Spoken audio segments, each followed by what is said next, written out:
Welcome back to Hannity. The GOP fight for Mississippi's U.S. Senate seat is far from over. Now on Tuesday, six-term incumbent Senator Thad Cochran narrowly won the runoff, but his opponent, he's refusing to concede, and he joins me now to explain why. Here for his first TV interview since Tuesday's controversial result, U.S. Senate candidate Chris McDaniel. Chris, welcome back to the program. Good to see you. Thanks, Sean. Thanks for having me. All right. I guess the first thing I want to ask is, what was your reaction to this, and more importantly, the campaign? I'll show some of the things that were said about you in the campaign, but what was your reaction to how they campaigned against you?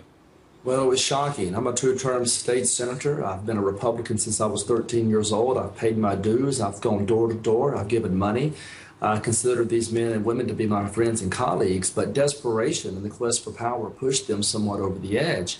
And Tuesday evening, the Republican primary in Mississippi was not decided by Republican voters. It was decided by 35 to 40,000 Democrats, and that's unprecedented and extraordinarily unusual. Well, so 6,000 votes now separate you. There is some issues about whether or not people that voted in the Democratic primary might have crossed over into this runoff, which would have been illegal. Are you calling for a recount? It's not so much a recount. We're looking into the issue of whether or not people who participated in the June the 3rd Democratic primary crossed over into the Republican primary this Tuesday night. And we've already found more than 1,000 examples of that in one county alone. So we're talking about widespread irregularities of ineligible voters that should not have been there in the first place. And they were pushed there. This is what's shocking, Sean.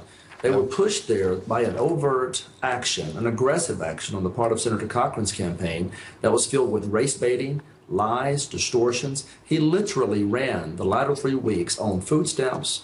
He ran on voter suppression, and he ran on pork. Now, Mississippi's a conservative state, and one would think our party was still a conservative party, but this proves otherwise. Let me put up on the screen, I have two flyers that were being circulated that we've gotten our hands on here. Now, the first one says, the Tea Party intends to prevent blacks from voting, and then they go on to attack the Tea Party, and then there's racial terms that you, Chris McDaniel, Tea Party, voted against the Mississippi Civil Rights Museum, opposed federal funding for public schools, nursing home photo scandal, made racial comments on a radio show. Then we got another one that says Tea Party intends to prevent you from voting, and at the bottom it says Chris McDaniel in D.C. is a step backward for the state of Mississippi. We've come this far. We can't go back now. And then there was this robocall. I want you to respond to all three of these things. Listen to this.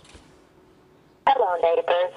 The time has come to make a stand and say no to the Tea Party, no to their obstruction, no to their disrespectful treatment of the first African-American president. Next Tuesday, June 24th, Tea Party candidate Chris McDaniel is in a runoff against Senator Thad Cochran.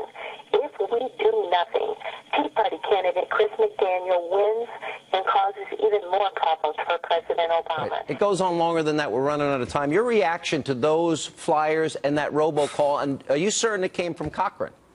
Absolutely, and it's absolutely despicable. They did everything in their power to embrace liberal Democrats. Now think about that for a second. If we have an agenda as conservatives is to fight with principle and to fight with power and to be strong and courageous, and they say they're going to fight the liberals in Washington, but they embraced the liberals in Mississippi just to win an election. It's the worst style of politicking I can imagine.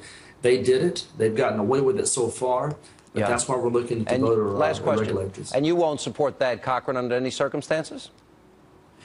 That's a great question, Sean. I'm very disappointed right now in his approach, and I'm going to have to pray about it and talk to my family about it. But I never thought they would treat another Republican the way they treated me. I never thought they would go to those measures. I realized that power is daunting.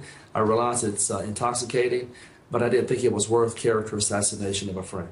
All right, Chris, thank you, and appreciate it. Joining us now with more